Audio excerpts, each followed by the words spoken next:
को देखेंगे इंसेफ्लाइटिस आपको कुशीनगर से लेकर के सहारनपुर तक उसके पेशेंट मिलेंगे।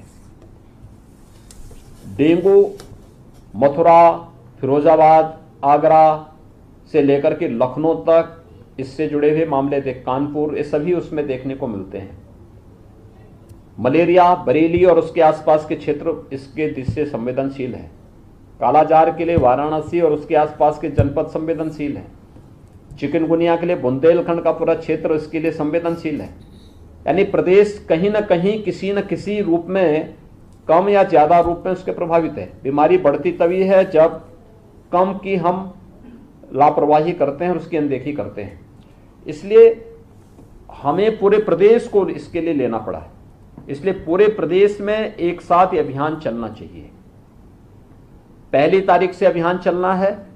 हर जिला मुख्यालय पर, हर तहसील मुख्यालय पर, हर ब्लॉक मुख्यालय पर, हर नगर निकाय, हर सार्वजनिक स्थल पर, ब्लॉक मुख्यालय, चिकित्सालय, इन सभी पर सूचना विभाग, स्वास्थ्य विभाग के साथ मिलकर के बड़े बड़े होर्डिंग्स लगाए, संचारी रोग नियंत्रण से जुड़े हुए उसको लेकर के।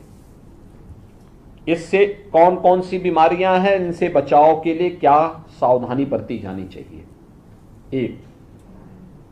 दूसरा, इस अभियान को सफलतापूर्वक आगे बढ़ाने की जिम्मेदारी केवल स्वास्थ्य विभाग की नहीं है, इस सभी की सामूहिक जिम्मेदारी है। सभी लोग मिलकर के इस अभियान को सफलता की ऊंचाइयों तक पहुंचाने में अपना योगदान दें। जैसे अभी अलग अलग विभागों ने बोला कि क्या उनके स्तर पर हो रहा है। स्कूल कुछ जगह खुल चुके हैं, कुछ 1 जुलाई से खुलेंगे, कुछ 5 जुलाई से खुलेंगे।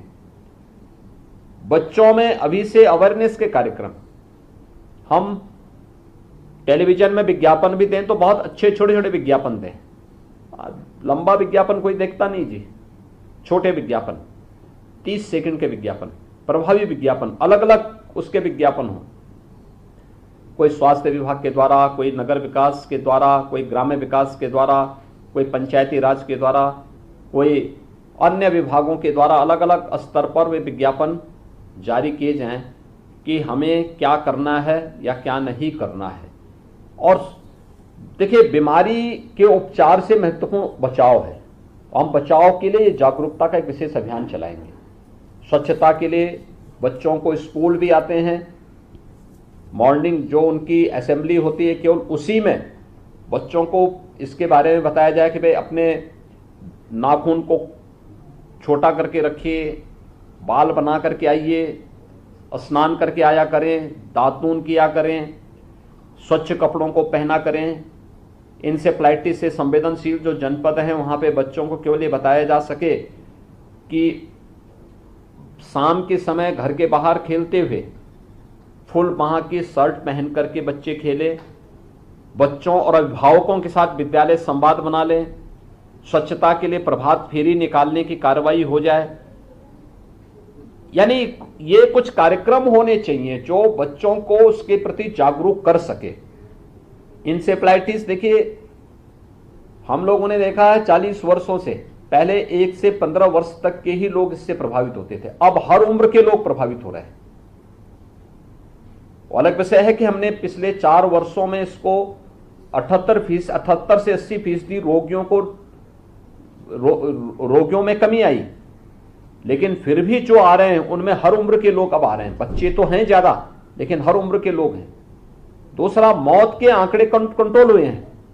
कारण है कि हर विभाग ने अपने स्तर पर कुछ ना कुछ अच्छा प्रयास किया, लेकिन अभी भी हमारे सामने चैलेंज है कि जो 5% बाकी है।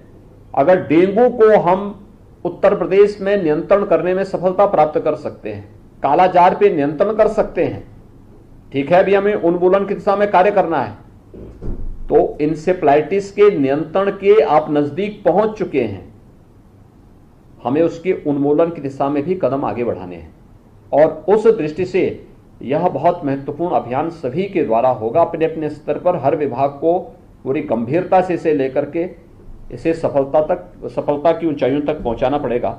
और इसमें UNICEF, path, WHO, Tata trust और गोदरेज CSR से जो सहयोग हमें मिलता है, देखिए संस्थाएं वॉलेंट्री हमारा साथ सपोर्ट करती हैं। हमें उन सबका सहयोग भी लेना चाहिए और इस अभियान को सफलता की नई ऊंचाइयों तक पहुंचा करके, देखिए इंसेफ्लाइटिस और संचारी रोग नियंत्रण का हमारा अभियान कोविड प्रबंधन में भी हमारे लिए बहुत उपयोगी हुआ। हमने जिन विभागों को इसके साथ जोड़ा था 2017 में, उन्हीं विभागों को ध्यान में रख करके बड़ी टीम बनाने की बजाय हम लोगों ने कोविड नियंत्रण के लिए पहले टीम 11 बाद में टीम 9 बना करके कोरोना जैसी महामारी को भी पूरी तरह नियंत्रण करने में सफलता प्राप्त की और देश के अंदर एक अच्छे मॉडल यूपी के द्वारा समय समय पर जो जारी किए गए ये उसके उदाहरण भी हैं। इसलिए इन सभी कार्यक्रमों पर हम लोग अपने कार्रवाई सभी विभाग एक साथ मिलकर के आगे बढ़ाने का कार्य करें। 1 जुलाई से अलग अलग जनपदों में कार्यक्रम होंगे। कहीं पर प्रभारी जो मंत्रीगण भी जाएंगे, कहीं नोडल अधिकारी जाएं, हर जनपद में कार्यक्रम हो। स्वास्थ्य विभाग के वरिष्ठ अधिकारीगण जनपदों में जाएं, कैंप करें और इसे अभियान के रूप में एक तो लेने की कार्रवाई आगे बढ़ाएं। दूसरा, 1 जुलाई से लेकर के अभी स्कूल चलो अभियान को सफलतापूर्वक बेसिक शिक्षा परिषद भी और माध्यमिक शिक्षा भी दोनों के स्तर पर अपने अपने स्कूलों की स्थिति को ठीक करने की व्यवस्था। प्रयास ये होना चाहिए कि विद्यालय दर्शनीय होने चाहिए। मैं एक दिन यहीं लखनऊ में एक इंटर कॉलेज का वैसे चला गया था मैं एक कार्यक्रम में,